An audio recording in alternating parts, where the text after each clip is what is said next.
అక్క పండగకు వచ్చిందంట కదరా? పండగకు మా బావ వచ్చి మా అక్కను వదిలిపెట్టిపోయిండు. మరి పండగ రోజుకి వచ్చిందా మీ బావ?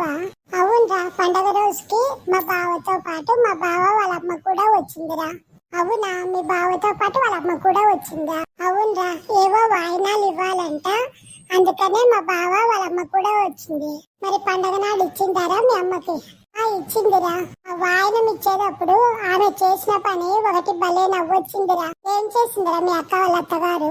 మామూలుగా వాయనం ఇచ్చే ముందు కాళ్ళకు పసుపు పూస్తారా మా దాంట్లో. అవునా, మరి కాళ్ళకు పసుపు పూసిందా మీ అమ్మకు? కాదురా, మా అమ్మ కాళ్ళకు పసుపు పూయకుండా మా అమ్మ చేతులు పట్టుకొని ఇవే కాళ్ళు అనుకోండి అని చేతులకు పసుపు పూసిందిరా.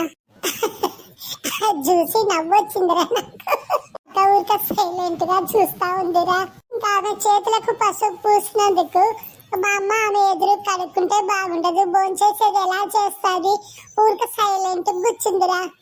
సాయంత్రం వాళ్ళు వెళ్ళిపోయాక సాయంత్రము అప్పుడు చేతులు కడుక్కొని మా అమ్మ భోంచేసిందిరా. అదిగాక వాళ్ళు ఇంట్లో ఉన్నప్పుడు కనీసము మా నాన్నతో కూడా ఎట్ల నోట్లో పెట్టించుకుంటుందిరా.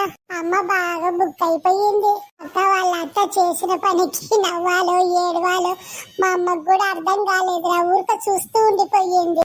వదిన గారు, ఇవి కాళ్ళు కాదు చేతులే అనుకోండి, ఈ చేతులకే పసుపు పూస్తాను, ఏమి అనుకోవద్దండి అని చెప్పిందిరా. ఇలా కూడా చేస్తారా?